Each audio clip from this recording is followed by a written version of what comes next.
जहलमी दज्जाल जो कि कादियानियों का फ्रंटमैन है, अपनी वीडियो से कैसे जलील होता है। अगर खाने को कुछ है तो फिर इंजॉय भी करते रहें। चलो भाई देखो अब मैं क्या करता हूँ। तो ये कटे हुए क्लिप ना देखा करें। अच्छा, अब आ जाए आप उसकी तरफ कि वो क्लिप कौन सा था। वो इंशाअल्लाह ताला हम 3 क्लिप लगाएंगे।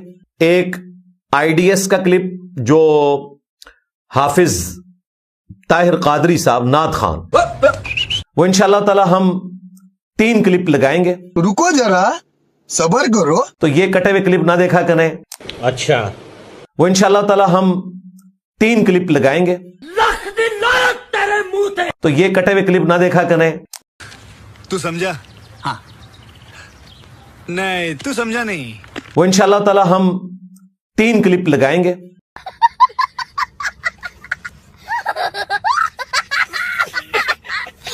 जी दोस्तों, आपने देखा और सुना, एक ही क्लिप में 2 बातें कर रहा है। कटे हुए क्लिप आप ना देखा करें। और बाद में क्या कहता है, मैं आपको 3 क्लिप दिखाऊंगा। यानी 3 क्लिप काटे हैं इसने मुफ्ती समर अब्बास अत्तारी साहब के।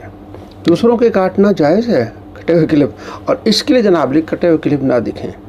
ये ज़रा तीनों क्लिप आप मुलाहिजा फरमाएं। बड़े कमाल की मिसाल दी नबी पाक अलैहिस्सलाम ने मिशका शरीफ में। फरमाया मुनाफिक बंदे की मिसाल उस बकरी की तरह है जो रेवड़ के हर बकरे को खुश रखती है, अपना चस्का भी पूरा रखती है, इसलिए वो जितने बकरे होते हैं वो उसकी फेवर में होते हैं। मुनाफिक बंदे की फेवर में सारे ही होते हैं। ये तो सबको खुश रखता है। ये वो बकरी है जो हर बकरे के पास जाती है और अपना चस्का पूरा करती है और सारे बकरे इसकी फेवर में। नबी पाक अलैहिस्सलाम ने फरमाया मुनाफिक उस बकरी की तरह होता है जो पूरे रेवड़ के हर बकरे को खुश रखती है अपने चस्के के लिए। नबी पाक अलैहिस्सलाम ने फरमाया मुनाफिक उस बकरी की तरह होता है जो पूरे रेवड़ के हर बकरे को खुश रखती है अपने चस्के के लिए। इन्होंने पिछले दिनों सराहतन रसूलुल्लाह की गुस्ताखी की सल्लल्लाहु अलैहि वसल्लम।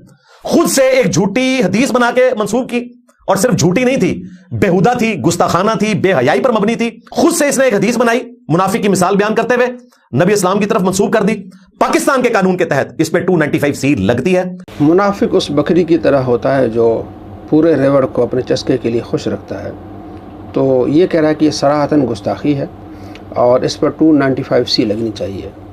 जहलमी दज्जाल खुद फंसता है क्योंकि इसने इस्लाम 360 की तारीफ़ की है। ज़ाहिद चीपा वो भी फंसता है। सबसे पहले जहलमी दज्जाल पर 295C लगनी चाहिए क्योंकि इस्लाम 360 में इस हदीस का जो तर्जुमा किया गया है वो आपके सामने है कि मुनाफिक की मिसाल उस बकरी की तरह है जो बकरे की तलब में 2 रेवड़ों के दरमियान रहती है। कभी उस रेवड़ में जाती है, कभी उस रेवड़ में, बकरे की तलाश में और बकरे की तलब में जाती है। तो ये चस्के के लिए या उसको अपने राज़ी करने के लिए माना तो सेम है।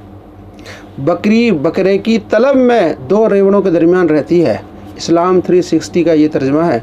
और जहलमी दज्जाल के अब ज़ुबैर ज़ई का तर्जुमा है नर की तलाश में। बकरी नर की तलाश में रहती है, कभी उस रेवड़ में जाती है, कभी उस रेवड़ में जाती है, नर की तलाश में। नर की तलाश में क्यों रहती है? और इसने अहसन बयान की तारीफ़ की है कि जनाब अली वो बेहतरीन तफसीर है। उसमें है कि मुनाफिक की मिसाल उस बकरी की तरह है जो जुफ्ती के लिए 2 रेवड़ों के दरमियान मुतरद्दिद रहती है। बकरे की तलाश में, जुफ्ती के लिए, इन चस्के के लिए मुतरद्दिद रहती है। कभी इधर चस्का लेने जाती है, कभी इधर चस्का लेने। तो माना तो यही बनता है, जुफ्ती के लिए 2 रेवड़ों के दरमियान मुतरद्दिद रहती है बकरे की तलाश में। तो जहलमी दज्जाल जिस तफसीर की तारीफ़ कर रहा है उसमें ये अल्फाज हैं। अगर ये सलाहतन गुस्ताखी है तो जहलमी दज्जाल गुस्ताख ठहरा क्योंकि उसने ऐसी तफसीर की तारीफ़ की जिसमें ये माना बनता है कि बकरी जुफ्ती के लिए बकरे की तलाश में रहती है और इसका अब्बा कहता है बकरी नर की तलाश में रहती है। और इस्लाम 360 में क्या है कि बकरे की तलब में रहती है बकरी। तो अगर समर अब्बास पर आप 295C का मुतालबा कर रहे हैं, सबसे पहले जहलमी दज्जाल पर लगेगी और ज़ाहिद चीपा पे मिर्ज़ा जहलमी दज्जाल के अब्बू जी, बाबा जी ज़ुबैर ज़ई और अहसन बयान तफसीर के लिखने वाला सलाहुद्दीन यूसुफ पे भी 295C लगेगी और मिर्ज़ा पे लगेगी क्योंकि मिर्ज़ा जहलमी दज्जाल ने उस तफसीर की तारीफ़ की है जिसमें मिर्ज़ा के बकौल ऐसी बात करना सराहतन गुस्ताखी है और 295C लगने वाली बात है।